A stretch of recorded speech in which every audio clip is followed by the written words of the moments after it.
What's going on, you guys? This is Cooked Vegetables back in the cut with yet another podcast for you guys, man. How is everybody doing?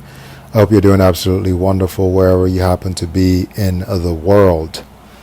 The title of today's podcast is going to be The Stages of Personal Transformation Through Semen Retention. Truly deep and lasting personal transformations are exceedingly rare to find because they are so incredibly difficult to endure.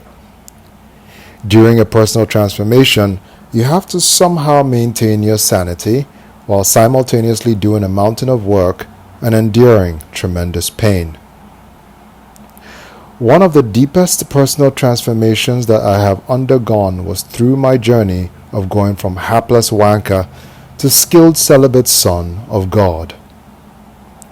Let us take a bit of time to discuss the stages of personal transformation that I went through as I matured from a mere initiate to a decent celibate with real promising life prospects at the other end of this challenging path.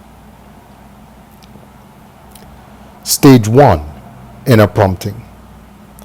Most of us fell into the despicable trap of masturbation because we lacked the proper guidance from our fathers as children, and I was no different. I don't know about you, but I can remember being shocked by the intense feelings of equal parts exhilaration and shame after the first climax.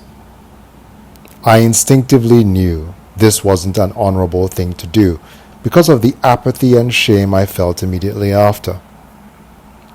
There was this constant inner voice within me that kept convicting me and letting me know that I needed to stop this messy habit and resolve to never do it again.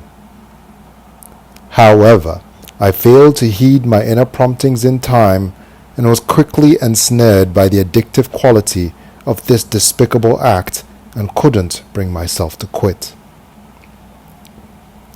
Stage 2. Denial or justification. Although I knew in the back of my head that I needed to quit sexing and masturbation, I simply did not want to give up the pleasure. To deal with this cognitive dissonance, I came up with a bevy of excuses to justify my continual indulgence in this sin. Excuses like, "Oh, but she's my girlfriend, so it's okay, right? Well, everyone does it. I deserve this because I work hard. And mainstream media says it is healthy," were my usual justifications for continually abusing myself. Needless to say, all of these excuses were a load of bollocks at best and outright demonic at worst. Stage 3. DEFCON 1.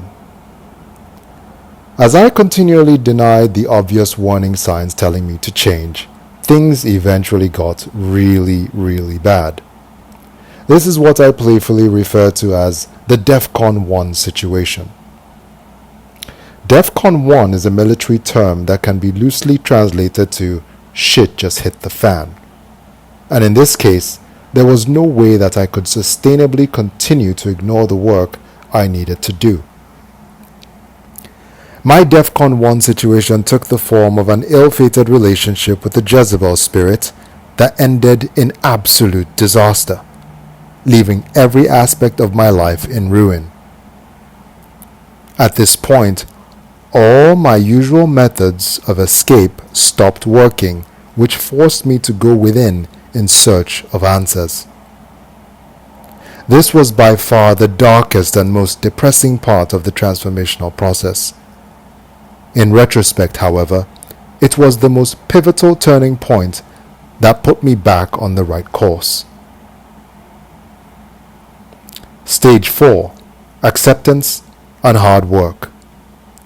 After fruitlessly hurling curses at the wind due to my perceived misfortune for a number of months, the reality of what I needed to do slowly dawned on me. This was not about blaming the Jezebel that I allowed into my life or blaming my father for not teaching me the right things early on. This was a rite of passage to radical self-accountability and responsibility of manhood. when I got to this stage, I could clearly see the grim reality of what I needed to do to heal my own self-inflicted wounds. I now knew without a shadow of a doubt that the only way was to stand up to my demons and conquer them or wallow in perpetual misery. This was the point I vowed to change my ways, no matter how many times I failed, cried, got discouraged along the way. Stage 5. Phoenix Rising. After sticking to the golden path for a number of years and refusing to shirk responsibility no matter how difficult, things started looking up again. Through my struggles and trials, I had morphed into a new man, stronger, wiser, calmer, more empathetic, more discerning, and much more powerful.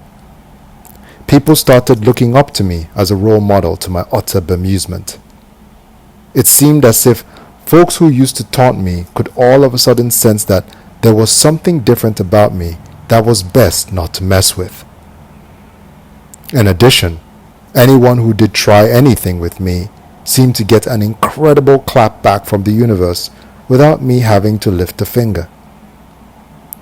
As a result, there was, and still is, a lot less friction all across my life. I came to a deep knowing of exactly who I am as a son of the Most High God without a sliver of a doubt, and I now scoff at the idea of conforming to the ways of the world, which I was never designed to fit into anyway. The metaphorical phoenix had now risen from the bloody and burnt ashes in all its magical glory, and a new breed of fantastic people replaced my former toxic circle. If you are going through a personal transformation as you read this, I really do sympathize with you because I have been there and I can still intermittently taste the pain. No matter where you are in this journey, I hope this gives you the motivation to keep going. See you at the top. Till next time, Godspeed and remain blessed. Brother Cooked. As usual, please like the video on your way out. God bless you all.